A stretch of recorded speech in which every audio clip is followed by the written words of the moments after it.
Hello. Oh, Bridget, I am so excited to be talking with you. So, for our listeners that maybe don't know or maybe they don't remember, Bridget and I were in the House Bunny together, and I just adored you Oh, thank you. so much. You were so sweet to me. Everybody was. I think we shot the stuff at the mansion almost up front. I think that was our first week and a half of shooting. And then I think we returned at some point. But I was so impressed and moved by how you had a bunch of the most gorgeous women in the world. We're all gorgeous, but all the sort of glamour, and everyone just truly seemed to care about each other. Mm-hmm. Maybe it's also age too. I just didn't feel as competitive with other women as I felt for so long, which maybe was in part because I didn't have a large group of girlfriends. Maybe it was also because I'm in an industry where anybody who looks like you is competing for your same job. Right. But what are your thoughts as you reflect on those days? Was I correct? Was my impression? Yes and no. It kind of depends on when you're there and what's going on and kind of where you are in things. So Holly and I just got done talking about on our podcast that there was this whole era of really mean girls. And it was horrible. And it was constantly competitive and constantly catty and constantly backstabbing, and have had to be aware of it and didn't do anything about it. And if you ask Holly, was possibly even stirring the pot and enjoyed it. Was it one singular person? No. There were a few different leaders. Yeah. Okay. Yeah. So there was one side that was I don't know. I say we were there for the right reasons because we truly cared about Hef. We liked the schedule. We loved Playboy. We loved, doing all of that stuff. And then there's these girls that were there for materialistic things and opportunities and dating on the side, and couldn't stand Hef. If he gave him a kiss, they'd be blah, blah, blah, and act like they were throwing up behind his back and things like that. So there was that going on. But then once we got rid of those girls. Yeah, Bridget. It felt so good. It felt so good. But then I felt like things really changed and we really got along, and we were so excited for the Playmates. We became really good friends with them. We were supportive of each other. The Playmates were supportive of us and we were supportive of them. And it was we couldn't wait to have events and parties and invite the Playmates that we loved the most to come and stay at the house for a pumpkin carving party, or Midsummer's is coming up. And that was one of the biggest parties of the year. Who's going to come and stay? And let's go costume shopping. We loved it. And they would come and we would take them out to lunch and we'd go do stuff. So it really changed everything. And the mansion became so fun. And it became a true sorority of friends and strong female bonds. How comfortable do you feel about any critique of the franchise now? Well, the A&E documentary that recently came out was really scathing towards Hef and the mansion life and everything. And I cannot discredit any of those claims. I mean, I was not there when those were happening. It was a different time. So, I believe that those things happened to those women and I feel awful about it. I also did the documentary and I told them that my experience wasn't the same as those people. I believe that they had those experiences, but mine was pretty positive. So I don't think I fit the narrative of your documentary. And they were like, oh no, we're trying to get all perspectives. We want everybody to come on. But I was there from 8 in the morning to 8 at night, and they only used a couple of little snippets of my interview and only things that corroborated Holly's stories, which is fine because those things happened and everything, but they left out all of my positive stories as well. So as much as I believe everything that happened, I still feel like it was very one-sided. I started watching it, but I can't really say I've seen it. I haven't seen it either. You haven't? Oh, okay. I've only gotten information sent back to me. I did not want to watch it. My memory, we were just there filming, but it felt really fun. Holly took me into Hef's bedroom. Yeah. And that was surreal, to say the least. Stacks of newspapers and photos and tons of magazines, I want to say, not Playboy necessarily. And then a lot of knick-knacky stuff, a massive chandelier with 2,000 thongs dangling from it. And Holly asked if I wanted to sit on the bed I said, okay. I mean, I don't think I said a word the whole time. I mean, what do you say? And it, like those 70s buttons, like paneling. Uh-huh. But then like all the silk robes that were like in a rainbow assortment. I feel like there was a bird. I don't know. Wait, I'm trying to think, was there a bird? I think there was a bird at one time. I'm trying to remember the bird. But I mean, I feel like I was either with you guys or we went in another time. I thought we were filming too. It wasn't for the movie. It was for like a press thing or something, right? something like that. Yeah. And I just remember Holly's dogs, like we had to contain the dogs because they bark like crazy and they try to escape the second you open the door. So I remember it was a thing and we had to do it a couple of times and we're like, oh God, the dogs. Yes. And then, yeah, you're right. There's stacks and stacks of things. Mostly what they are is videotapes. And they're the bigger ones. I don't know if that's beta or what that is, but like bigger, giant ones. And they were just stacked, like hundreds of them.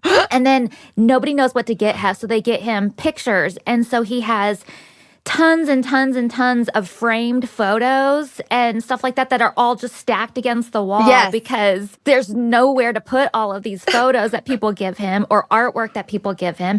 And then the other thing that people like to get Hef is stuffed animals. So he has this couch that I've never actually really seen because it's covered. I mean, covered every inch in stuffed animals. And then you're right, there's the chandelier with all the panties hanging from it. And then, yeah, the satin pajamas in every color. And then there's flannel in pink and blue. Pink were for us, blue was for him. And slippers. Yes, it was amazing. And then I remember your bedroom a little bit. I think I just like walked past it and I think you were in there or something. Well, my bedroom was the exact set, pretty much, of Shelly's bedroom on the show. Yes. Yeah. Because they came in and took pictures of my room and then like used it. I think that you were a heavy influence for Shelly. Just like I think so. And I'm really grateful. That was such an incredible filming experience for me. The whole thing from beginning to end. It was just amazing for me. I felt every day so lucky. And I loved playing a character with such an incredible heart. Yeah. I do remember one kind of scary moment. On the second floor past your bedroom, there was this really long hallway. And I had to go find, I think it was Mary. Mary O'Connor, yes. Yeah. It's like going to the principal's office. Mary was in charge. Like, you knew the rules with Mary around. 100%. And yeah, I was tentative about bringing her up to you because I don't know if she had like this total grandmothery side that I didn't know about. So Mary and I were friends before I even started coming up to the mansion. I met Mary before that. I mean, I had been up to the mansion at a party and I met one of Hef's friends and he introduced me to Mary. And so I was going to Mary's house and playing cards with her and Captain Bob, who was her partner, before I was even like a regular at the mansion or any of that kind of stuff. And then that friendship just grew while I was at the mansion. And I knew that I could always go and talk to Mary about pretty much anything. And I would go into her and cry to her. Or like if something amazing happened, I'd go and be like, you're not going to believe it. Like everything went with Mary. She was like the mom at the house. So you're married now, is that right? I'm engaged. I mean, we've been together for 14 years though. So we sometimes just say we're married. Will you tell us about your first real heartbreak? Mine happened around 17 or 18. Yeah, mine about the same too. It was not my first love, and I say that in quotes, but he was probably my first real boyfriend. He was a lot older than me. There's a pattern there. And I was so in love with him. And looking back on it, it's just so ridiculous. Like, I think he was cheating on me every day, probably. And it was just not a good, healthy thing for me. But I was like so in love. How much older was he? About 5 or 6 years. Did you find him like ever patronizing? Oh, yeah, 100%. But I didn't think of it that way then. How did you absorb it? I just thought that was normal, like, you know. Well, what was your dad like? And I'm not trying to find a comparison. My real dad was not in the picture too much in most of my early life. We're close now, but he wasn't around. So my mom remarried when I was like 9, and it was my stepdad from that point on. Did you feel close to him? Yeah, but it took a while. Like, I was not real accepting. Like, I was old enough to be like, this is not my dad. And he was really pushing us to call him dad.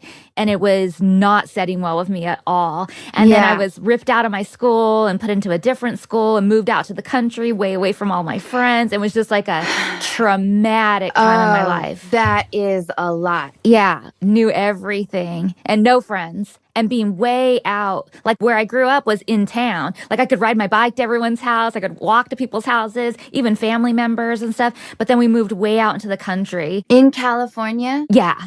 Now I look at it and think, oh, it wasn't that far, but it's far when you don't have a car and when your transportation is your bike and your feet, you know?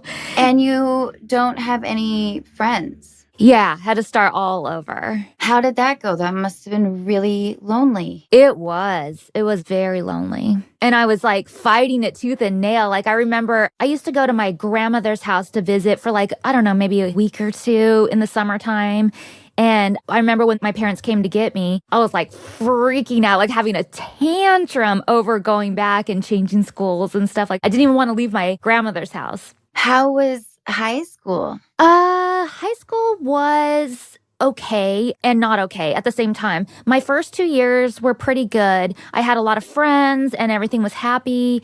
And then my best friend moved away and it just felt like the whole world kind of changed. And I felt like when I was about to go back for my junior year, everything had changed and I didn't have any friends and I didn't like the school anymore. And so I transferred back to where I used to be from, which is only like 20 minutes away, thinking that I might be able to like hang out with my old friends again and, you know, rekindle all those old friendships and stuff. And that did not work out at all. Like now I'm like the weird country girl that they don't even remember being friends with. Oh, and you had like romanticized Yeah, them totally. the whole time. You're like, if only I was there. Yeah, totally. Yeah. Oh. Well, luckily I had cousins that went to that school. And at that point I was just like, you know what? I hate high school. I'm going to just do everything I can to get out as fast as possible. So I would take extra classes and I would do things like I signed up to be a science camp counselor. I don't know if they have that everywhere, but here we have a week-long science camp. Oh my God, I bet you were the best camp counselor ever.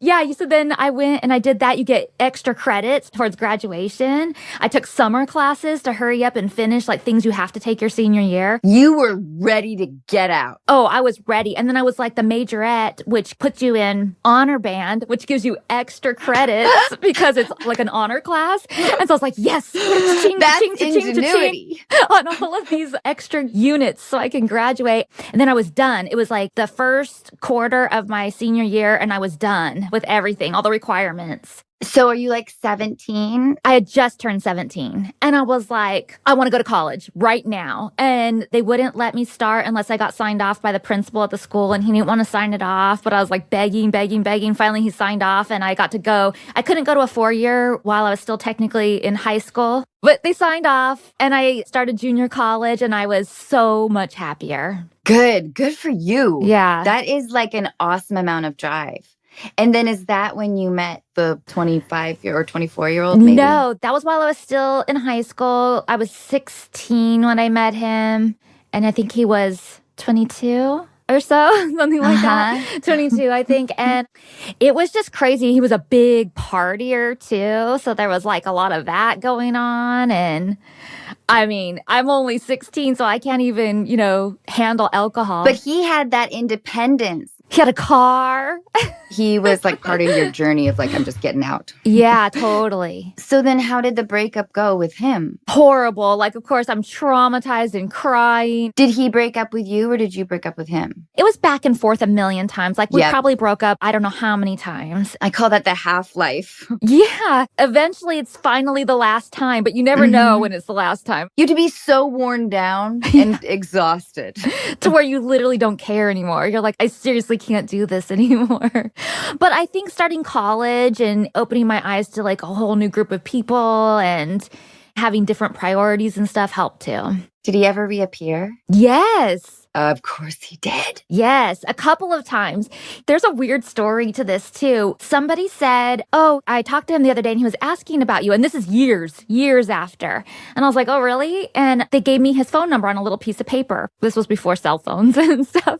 And I had it in my purse. Then I went Christmas shopping with my mom and my aunt, and I lost my purse in Macy's. Totally left it like sitting on a counter somewhere, freaking out, calling Macy's, trying to find my purse. Nobody's seen it. Then I get a call from him and he was like, hey. And I was like, what is happening right now? And he's like, did you leave your purse in Macy's? And I'm thinking, what is going on right now? And he said, because I guess my phone number was in your purse and they found it. Oh. And I was like, oh my God, yay, my purse is found. Did you totally think, because my brain, of course, went to like, holy shit, he was stalking you. I did not think he would do that. Okay. He just did not seem like the type of guy that even cared enough to ever do that. I'm with you. My first boyfriend was the same way. And then we did get back together for a minute. You did? Yeah, we started talking again and stuff, but it was very short-lived. And then when Girls Next Door came out, I got an email from him and he was getting married. Getting married and he emails you? He emailed me. Yeah. I mean, to be fair, it was just like friendly, like, hey, congratulations on everything that's going on. Guess what? I'm getting married, you know. Why do I keep wanting to assume the worst of this guy? Well, sorry. You can. But yeah. And then I heard from him even again after I left the mansion. He's like, hey, I'm divorced. Yeah. Yes. And I was doing an appearance back home somewhere with my costume line and all that stuff. And he was like, hey, my girlfriend is his new girlfriend is a big fan. And I was like, cool. And he's like, she wants to meet you while you're in town. I was like, great. I'm at this appearance tonight. You guys can come. And he was like, no, I mean, like, do you want to get together for coffee or something? I was like, nope. No, I don't. No. Nope. And like they changed my name at the hotel and everything just in case anybody was like trying to find me, aka him. Bridget, do you have any, I don't know, general advice that everyone would benefit from? I feel like that is a tough one. I know. My advice is be true to yourself. If you are enjoying yourself and what you're doing and what you're up to and who you're with, then I feel like everything is smoother. I think you just have to like pay attention to your own cues. If you're unhappy, there's a reason behind that. Maybe it's something you have to work on, or maybe it's something in the relationship. But I think that the key is you being happy, because that will make everything better. And if it's something with the relationship, that will show, because you will know it's not you. That's because right. You're happy with yourself, and that it has to be something that's going on with the relationship. Maybe it's the two of you together. I'm not saying it's all his fault or her fault, but maybe it's something that just doesn't connect with the two of you for reasons. And maybe counseling will solve that, or maybe just talking it through on your own if you're realizing there's a problem. But I feel like as long as you're happy with yourself and where you're going and what you're doing, then you'll know where the problems lie. I think that's great advice. And it might just be a matter of having a conversation with somebody. They might not realize. Something I've been hearing people talk about a lot is their love language. Mm-hmm. Do you talk about that ever on this show? I understand the concept, and I like the idea of being able to think about how we show love. How do you think you show love? See, my fiance and I have very different ways. He's very affectionate and always telling me he loves me and stuff like that. And I'm not that way. Like, I'm more like, let's just have fun. Let's laugh together and hang out together. But I don't have to be like cuddly and super affectionate or even saying it all the time. And he's a Scorpio and he's very passionate and very touchy and stuff. He's like a puppy. It just needs lots of attention. Yeah. And so I feel like we're always trying to like figure out how, like, he can't smother me, but I have to find a way where I had to give him enough attention too, where he still knows that he's loved. And it's every day you are trying to figure that out. Like, it's not something you just go, okay, I've got this and I'm just going to do it like this. It's like every day is different, because every day your schedule is different. You're thinking about other things, or you're not. And it's a down day and you have lots of time to spend with each other or whatever. And so like every day is a little bit different.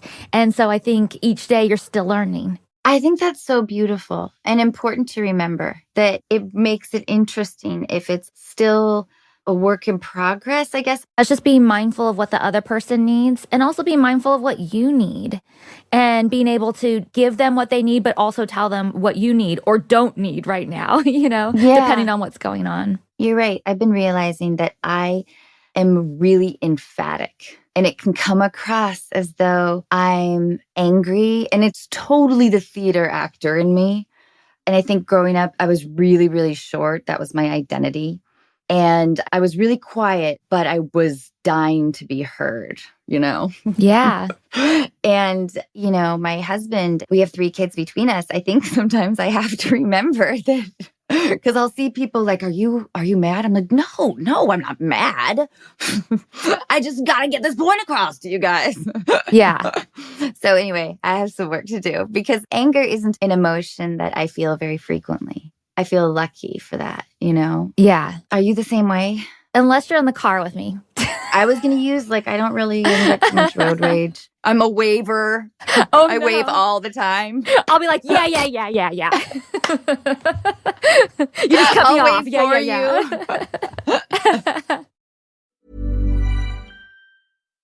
Turn your passion into a side hustle through podcasting with Acast. If you have a podcast idea, Acast has everything you need to start it, grow it, and get paid for it.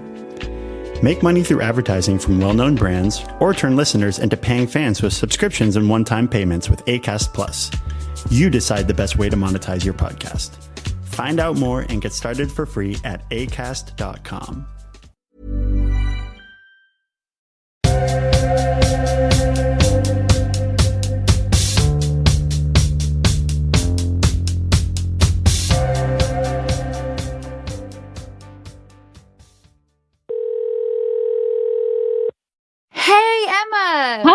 Hi. How are you? I'm good. You? Great. You're here with Bridget, who is so lovely.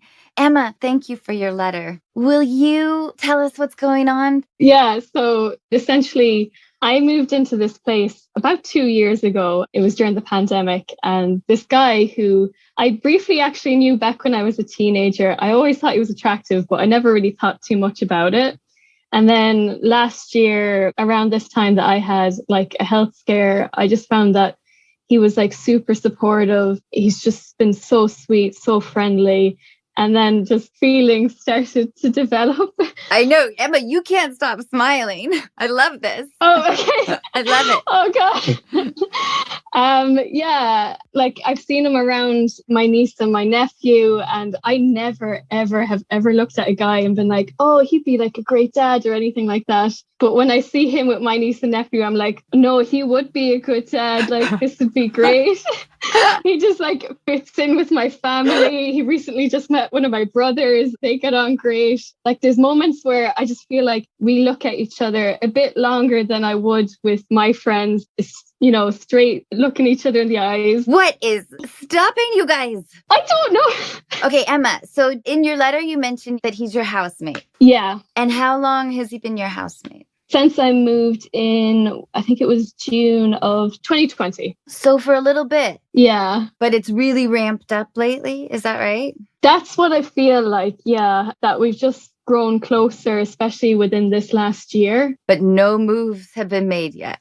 No, I know he's an awkward fella, but I just can't tell if he fancies me, if that makes any sense. Bridget. I need advice. I don't know if he does or not. Well, I feel like there's one thing that's very clear. Uh-huh. You totally caught the bug. You are so smitten. You're glowing. You can't stop smiling. So there's definitely legitimate feelings there. But the question is, are they reciprocated? Yeah. And I don't know. He's really sweet. Sometimes he'll just leave gifts. Let's say I had a bad day at work. I remember a while ago, he just got a bar of chocolate. He left it on my bed and it was break open in case of emergency, emotional emergency. That's so sweet. He is so considerate. He really is. But he's like that with everybody. So I just can't tell if there's something else with me. Yesterday, he had his arm draped over the couch and I was right next to him. And then I noticed it and I feel like he took it away then. And I was like, oh, no, did he not want me to view it that way? I don't know. It would be so much easier in a sense if you guys had just moved in together, like if it was 3 months ago. And the risk is, I suppose, if you tell him your feelings, which I want us to attempt to help you out with this, because I think this definitely needs to happen here. But the risk, of course, is that he doesn't feel the same way, and then potentially things could be awkward. But we have solutions, I think, to all these things. Okay. So how would you feel about saying to him, I really like you. I just think you're wonderful.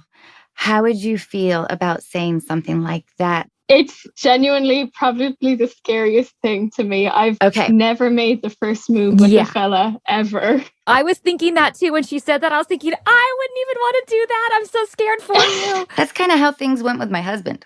You know what? I would probably write it out. I would maybe write him a note and then leave for the weekend or at least the day.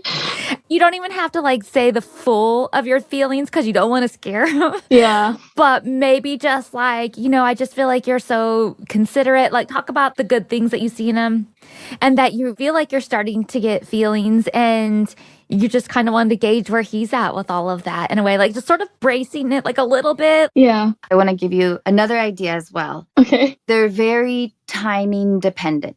Okay. Do you two spend a lot of time alone together, like just the two of you, like watching a movie or eating dinner? Yeah. Actually, we very recently watched Just Friends together. And there's no like subcontext there or anything. We were just looking for something funny to watch. And we were like, we both love this film. I loved being in that movie so much. Yes. I have my guitar right behind me. But okay, so this is great. So he goes out of his way to like spend time with you. I think so. Like he puts on a lot of music that he loves and he shares all these things he does love with me that he doesn't get to talk about with his other friends.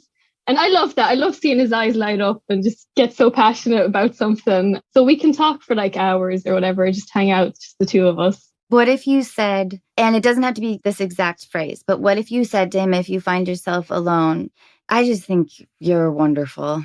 That sounds doable. I mean, I know you say that he's considerate and kind to everybody, but all signs are pointing to him really liking you. We got a new housemate recently, and I think that's what's putting me on my nerves because it's another girl. Like I was the only girl in the house before. And I'm like, oh God, what if he fancies her? But like her first day she moved in, she walked in on us in the living room. He was showing me a tattoo really high up on his thigh and I was there touching it. And she was like, I don't know if he should be letting me touch him there. If it's just friends, I don't know. He might be worried about the same things you are. Yeah. Because like I said, it's different now that you guys have known each other for a long time. Yeah. Bridget's idea of writing a note is like totally valid too. If he is going to see his family or if he's going away for a weekend, maybe you can slip a little note and just maybe you say like, I'll miss you. Yeah. Well, I'll be very dependent on where you guys are when the moment feels right. But then it's just like jumping off of a high dive. Okay. And I really don't think it has to be too much at all. Okay. It can just be really, really simple. And if at first, if he doesn't kind of know what to make of it, it doesn't mean that it's not reciprocated. This is like the stuff of great rom-coms. Yeah.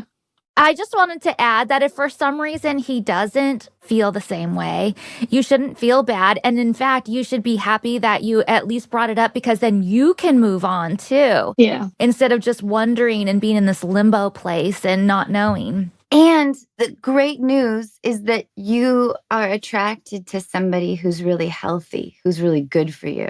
That's new. Me too. I hear you. It's really wonderful that you are drawn to that, to somebody who makes you feel good, somebody who's considerate. Oh, God. It's scary. Oh, I'm so excited. Does everybody in your life know? Yeah, essentially. And like our other housemate doesn't know, but I feel like there's times he looks at us and just a funny look. And he's been friends with that guy since they were kids. So I'm like, sometimes I wonder if he's chatted to him about me, but I'm not sure. This adds a different dynamic. Yeah. But we did used to live with him and his girlfriend. So. Okay. And do you like him a lot? Yeah, he's easy to get on with. Okay. All right, good. Would you talk to him about it? I don't know if he would then speak to him. Yeah. And then it's out there and it's scary. Yeah. Having be out there. Would that be a good thing to do, maybe? Chat one of his friends? Here was my concern actually when you mentioned him, is that if they're really close, if the friend would ever be discouraging, like you would be taking him away. That's why I kind of want him as an ally. Okay. He'll feel kind of privileged. Okay. What do you think? Yeah, I could give that a go. But if you do end up talking with him instead of writing, try to hold eye contact for as long as you can. I think I could do that. What do you guys think about and a touch? Nothing like Yeah. sexual, but just like Yes. maybe a touch on the hand or a touch on the knee Yeah. when you say Yeah. it. Yeah. For some reason, I was envisioning them washing dishes. And the hands touch. Yeah. This is a movie scene. I know. It's a full-on rom-com. Bridget, do you have any more advice for Emma? No, I like the note idea because it lets you say what you want to say and how you want to say it without feeling like you're on the spot and now you can't remember what you want to say, because that always happens to me. Oh, yeah. And then it also gives him a chance to respond when he's ready to respond and how he wants to respond, whether it's to come home and give you a big hug and kiss or just write back or just be like, I'm going to pretend I didn't see that because that's not how I feel, or anywhere along those lines too. Yeah. And you can say as much or as little in the note as you want. You know, you can just say, I don't know how you feel or what you're thinking, but I just think you're an amazing guy and I think you're wonderful and I love the way you played with my nephews. Like kind of the stuff you told us. Like, I like seeing your eyes light up when you are learning new things or showing me the things that you love. And I just feel like without even saying, I'm in love with you, it shows through just saying the stuff that you like about him and how he makes you feel. Yeah. All right, Emma. Good luck. Thank you so much. Thank you so much. Have a good day. Thank Thank you. you. Bye, Emma. Bye.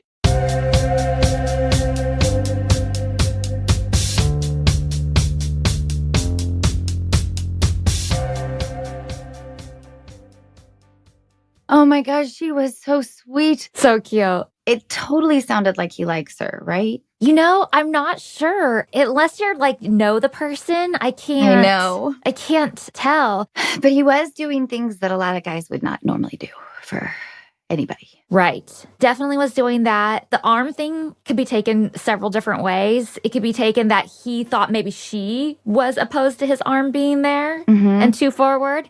Or it could have been like, oh, I didn't mean it like that. I know. So it's really hard to say without knowing them and seeing it firsthand what the dynamic is. Well, Bridget, I guess you're the pessimist of us. Well, I worry too because she says she's never seen him with a girl. That's true. And in the letter that she wrote, it also said that they try to ask him like what he likes and his preferences, even a celebrity crush and stuff. And he has no answers for them. He gives them nothing. Because he likes her. Maybe, maybe. Bridget, will you tell us about Ghost Magnet? Yeah. So Ghost Magnet is a podcast I started about, I think it's been almost 4 years ago now. And when I was living at the Playboy Mansion, I had a radio show on Playboy Radio, Sirius XM, called The Bridget and Wednesday Friday Show. And it was my dog and I. She was a great co-host. And I would do a radio show every Friday live, and I loved it so much. And while I was at the mansion, I wanted to do a podcast, and I just never did it. In fact, I got a whole bunch of equipment, including this microphone, while I was still at the mansion, intending to do a podcast. Didn't do it for the longest time. And finally, about 4 years ago, a friend of mine, I was having lunch with him and he was like, you know, you really should do that podcast. Like, you're good at radio, you're good at hosting, like, you should do that. And I was like, I would love to. And I would love to do it about ghosts.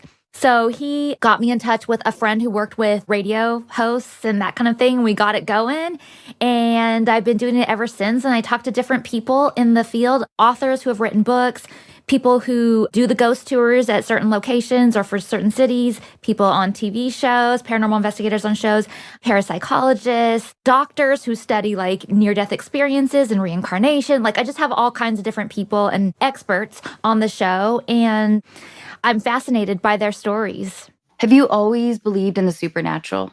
Ever since I was really young, but my first big experience, which I cannot explain away, was when I was 12 after playing with the Ouija board. And it completely changed everything, the way I thought about. I mean, I always believed in ghosts and I always loved that whole genre. But after having something like that happen, you know that there's something more. Like, there's no way you can explain it any other way. And so my fascination began then. And it happened to my cousin and my cousin kind of went the opposite way. She turned super religious. She doesn't want anything to do with ghost stories or any of that kind of stuff. She's like so scared still to this day. Like 2 weeks ago, I was shooting at the Winchester Mystery House and I invited my whole family to come and kind of see me film there after hours and stuff like that. And she was so scared that she was like, I don't want to hear the ghost stories. She was fine doing the tour, but she left. Everybody else stayed. And she's like, I'm not doing that.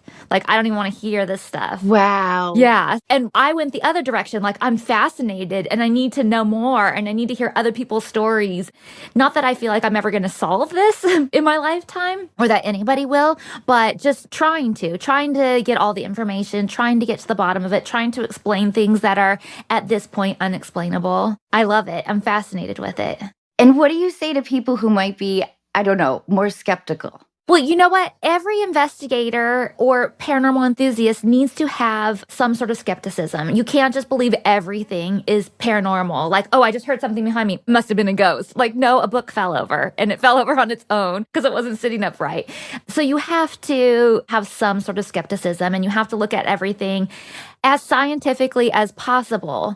A lot of scientists don't back paranormal studies, and so it's hard to get real tests going, but there are some out there, and a lot of it's just trial and error too. Like there's all kinds of equipment that we call scientific and stuff, and it's trial and error. You can't say something doesn't work until you at least try it. Well, I know that a lot of people have had, whether it's like really moving experiences or really terrifying experiences, that they feel like they can't explain away. And so I'm really glad that there's like this community of like, well, what do I do with this like experience that people don't really believe, but I felt it and it feels very real to me. Where do I go? Mm-hmm. You go to Ghost Magnet. Yeah. Yeah, come tell me your story. I want to hear it. Hey, listener, are you thinking of starting a podcast? Acast has everything you need to get your idea out of your head and into people's ears. Record and edit your episodes with our Podcastle integration and seamlessly publish your show to Acast to reach millions of listeners all over the world. And the best part, it's completely free. Get started today at acast.com.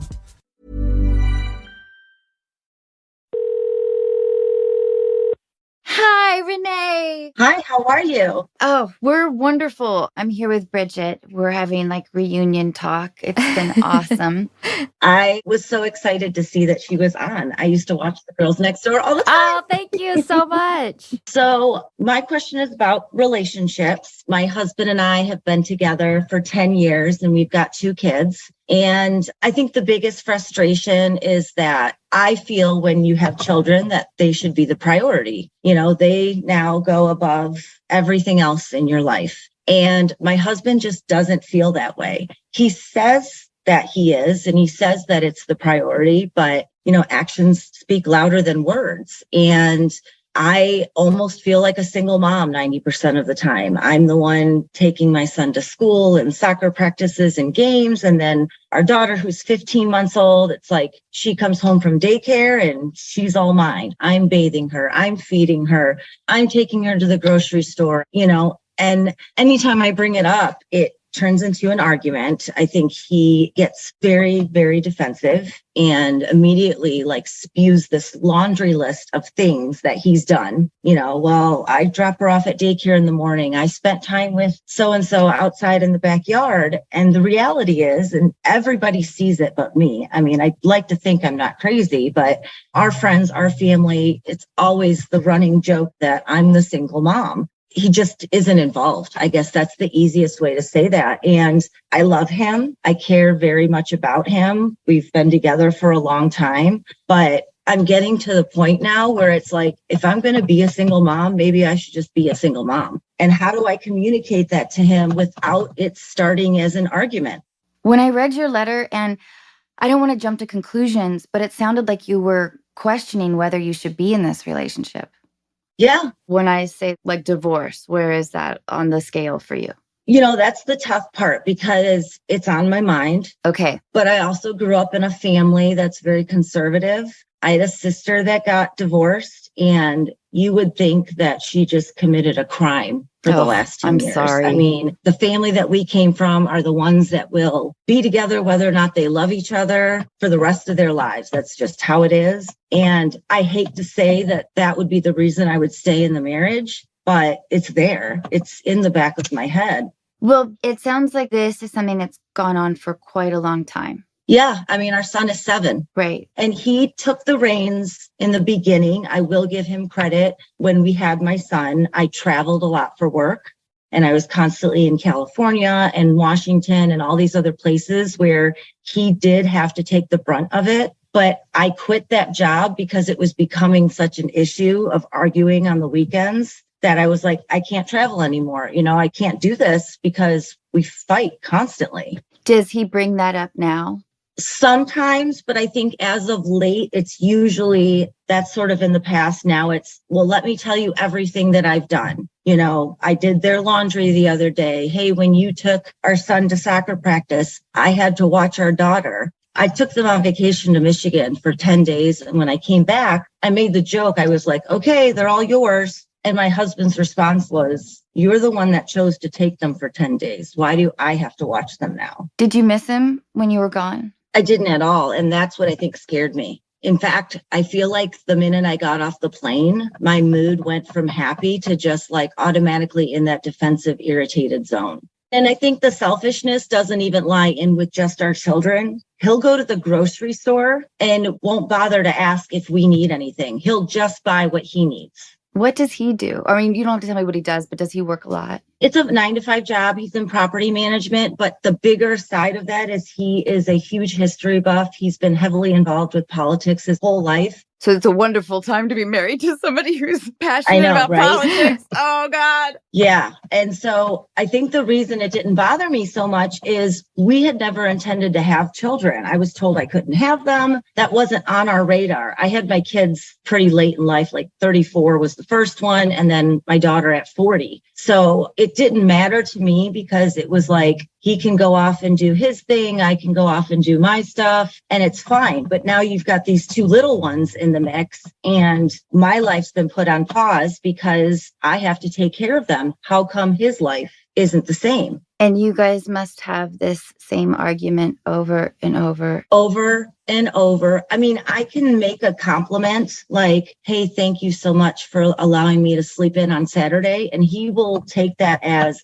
I'm being sarcastic because he spent time with our kids. And it's not that. I'm just acknowledging, like, I appreciate it. Both of your defenses are high. Really high. Oh, man. And it's almost like, even if you could drag him to therapy, are you just doing the same argument in front of somebody? Right. And we went to therapy a few years back. I want to say when my son was like 4 or 5, because I just was getting really frustrated. It was this issue and a bunch of other things that kind of culminated. And you're absolutely right. Our therapist said, I feel like all you guys are doing is just creating checklists of who's done what and who's done more. And she's right. What worries me about this situation, I mean, having a 15-month-old, that is like the prime time for strain on a relationship. Yeah. But what I hear from you is a lot of misery. Yeah. A lot of burden. I'm just exhausted. How could you not be? I feel like everything is my responsibility. I'm handling the doctor's appointments and the dentist appointments and when he's got to go to birthday parties, and I'm just exhausted. When do I get time for me? Like, when can I go out and do something or have a hobby? He really is not loving you with consideration. And it sounds like that's been going on for a long time. Yeah. And I don't know how malleable that person is now. As you chew along what your next steps are going to be, whether it is to stay in this marriage or whether it is to leave, I wish I could remove your family members. I know. I grew up in pretty much an atheist household, and I still have the guilt. Yeah. I feel that, the guilt and judgment. But this isn't their lives. Right. And they are your family. You guys are close. They will support you. You have somebody who went before you and your sister. If you are thinking more and more about this, are you close with her, your sister? Yeah, she actually lives here now in the same area. Okay. I would utilize this. I guess the interesting situation on that is, yes, she lives here, but she is dating my husband's best friend. Bridget, this is where you take over. Oh my gosh, my mind just went.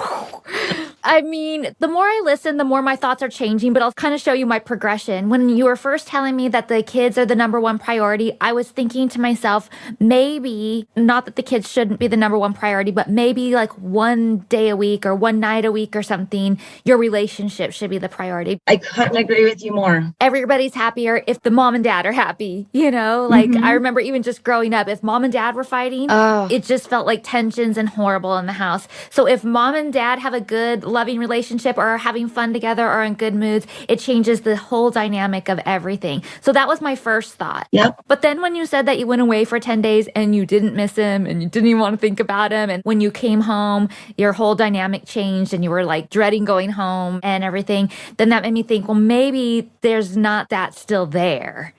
But maybe what you need to do is try and see if it's still there. I don't know if your sister or your parents or somebody can take the kids even for a night or a day, a weekend. Yeah. Or see if there's still that connection there, that's still that love, if you guys can have that spark at all. Right. And if it's just not, and you're just fighting and it's just bad, and you've already tried therapy, which was going to be my next thought, maybe you guys need to talk it out with somebody who can kind of play referee. But since you've already done that too, then I feel like if that spark is just not there anymore, it's not healthy for anybody to stay in that kind of relationship. It's not healthy for your kids. It's not even healthy for the family that wants you to stay together. Like, it's not healthy for them to see that. It's not healthy for their grandkids and nieces and nephews. And so I feel like you have to do what makes you happy. I love that advice, Bridget. Is he the kind of person that if you said, hey, my sister's taking the kids this weekend and I want us to go away, how would he take that? Would he actually do it? I think that he would be open to it. Okay. As long as he doesn't have something else going on. I mean, going back to the politics, we have a sitter that comes every Wednesday and she's here just to give us a break.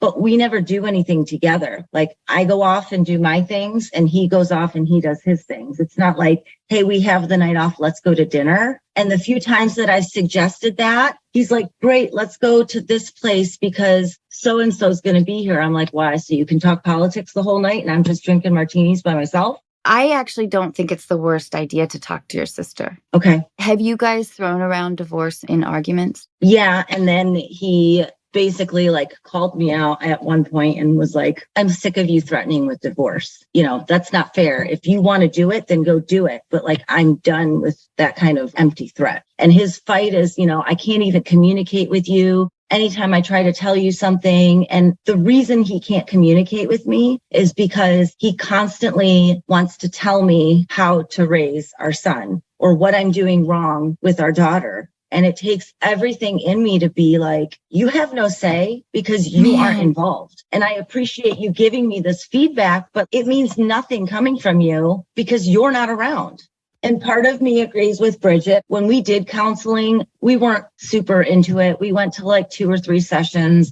I don't think either one of us was really that big on our therapist. So part of me is maybe if we find somebody that we like, it might help open us up more. If you're hovering in a 60-40 area, 60 being I want to stay in the marriage and 40 being I want to get out of this marriage, I'd probably reverse it. Okay. All right. At least how I feel right now. Our biggest issue has always been communication. He says I communicate too much. He doesn't communicate enough. Yeah, it sounds like you guys are terrible at communicating. Horrible. And it sucks when he misinterprets, the example you gave earlier. Then that is definitely proof how much you guys have argued. And I'm to blame too, because I immediately get on the defense when he says something. I like that Bridget brought up when, Renee, you first started talking, you said that you believe that children should be number one priority and your husband doesn't believe that at all. And that does feel fair, for sure. But he's also not prioritizing the family, it sounds like, because he doesn't want to. Right. For some reason, it's not of interest to him right now. And on top of that, you keep laying down card after card. Well, you did this and you did that and you did that. And that is such a tough way to live. And I'm sorry. Well, and he's such a good debater. Oh, so he craves it. Oh, he craves it. Oh, I hate that. He loves a good fight. And I'm the middle child, so that should tell you plenty. I just back down. I roll over and I just like shut down. Then you store it. Yeah. So I really can't stress enough between like the quarantine and the political climate, how exacerbating all of those elements combined with a marriage that you guys have been together for a long time. So you've established patterns that may not be able to be broken. I don't know. That's my biggest fear is my husband hates change. Hates it. I mean, it was a huge thing when I had a dog and brought that in because we long distance dated for about a year. I was living in California and he was up here. And so it was a huge change for him to have the dog. And then we moved out of an apartment into a house and we've been in this house for 9 years and we clearly need a bigger house because now we have 2 kids and like he is not wanting to move. It says a lot too that your family sees the same, like you were saying. There's a lot there. My mom sees it and I feel enough kind of based off of just what you said. Like I recognize that she would probably be more supportive than I even would expect. I bet you're right. Because she sees that I'm not happy. She sees how involved I am with the kids. That's wonderful. And I think you should call her. I was going to say that too. You should talk to her. Have an open conversation with her. Yeah. Because if you have your mom's support or your parents' support, like that would be amazing to know that you have that. And whatever decision you decide to make, to know that they have your back. Yeah. And I would open the conversation with, Mom, I'm just really unhappy in this marriage. I feel really bad. I don't feel loved. I don't feel taken care of. I don't feel supported. And it's been really hard. And I'm not sure he can change without so much of my own generosity that it'll make me feel so bad. Like instead of loading it top end with divorce. Yeah. Just so she knows exactly where you're going. I'm just saying reiterate it before you bring up that word. Yeah. And you might not be, you have to kind of gauge that within yourself. Right. I always think that really big decisions start out as these little like germs that like eventually start to take root and suddenly they're there. And it usually happens over a significant period of time. I also don't think it's the worst thing if you feel close to your sister and you tell her that you're really unhappy and you've been really thinking a lot about divorce, which may or may not be the case. I don't know, Renee. No, it's a lot. I mean, it's more than what I feel is healthy at this point. You don't have to make the decision tonight. Right. There's no judgment here. In fact, I felt like I perceived incorrectly a lot of guilt with like judgment from my 2 divorces. And I was embarrassed and defensive. I was always like, well, this is what happened. No, that's how I feel. It's its own wonderful journey. Yeah. But you are the focal point here. This life is yours. And he'll be in denial, Men are always surprised. Do you not see how shitty this is? And I told you, change or I was going to be out the door. And that was 5 years ago. Right. Well, and he responds well to threats because I literally walked out of the house back during the couples therapy years when my son was little and I didn't come home for 3 days. And then what happened? He kissed my ass for the next 2-3 months. I mean, worship the ground I walked on. So maybe he does have some love to give somewhere in there. We read that 5 Love Languages book before. He is very into the words of affirmation. You have to constantly tell him that you love him and you care about him and you're proud of this and you're proud of that. I'm not that way. I could care less what you have to say to me. It's the actions speak louder than words. But yet he continually is like, I love you. You're beautiful. I love that. I'm like, Yeah. Well, this gives me pause a little bit hearing that he has some potential to be loving. Well, there's a space between divorce and marriage too, and that's just like a separation. Yeah. And I think we're in that space right now. We sleep in separate bedrooms. Oh, how long has that happened? We do it because when I was pregnant with my daughter, I was getting super nauseous. And so my son started getting into bed with my husband. But that's been over and done with now for a year, even with our daughter. We've just not bothered to correct it. Would you want to ask him hey, can we start sleeping in the same bed? But it sounds like you don't want that. I'd like my bed back. I just don't really care if he's in it, I guess. That answers a lot of questions. Yeah. I know. I appreciate you guys because I think up until now, I haven't really had anybody I felt safe talking to about this. Is that because the stigma? Well, I think you have your friends that want to constantly like, you guys will get through it, do this, do that, because like anybody's out in public, we're a different couple. We're happy. And you wouldn't imagine that this is going on because I play the role of being the loving wife and he plays the good father role. And I think it's gotten to a point where there's people in my life and friends that I have that it would be so exhausting to have to go through and explain where this all started. It's not worth it at this point in my life. I'm like, oh, I don't want to start over and tell somebody all over again. You don't need to. Yeah. You just need friends that love you and support you. That's your story. Mm-hmm. Yeah, Like I said, there's no pressure to make any decision. right. I would lean on your mom and your sister. They might surprise you. I mean, you said they've seen it and they've made comments on it. So they might surprise you and be like, I can't believe you waited this long. Yeah. Yeah, Who knows? yeah, you're right. Man, I'm really appreciative that you called. When I was going through similar issues, I never talked to anybody. Yeah. And I wish I had because I could have used the support. Thank you guys so much. I'm so grateful that you read my letter and responded. And you guys have been awesome. Thank you so much. I love you both. I love you and too. I appreciate it. Thank you. Love you. Have a good day, you guys. Bye, Renee. Bye. Bridget, can I be on your podcast? The one with Holly? Oh, we should definitely have you on. I would love to. Talk about your experience at the mansion and all that good stuff. Girls Next Level, I want to come on.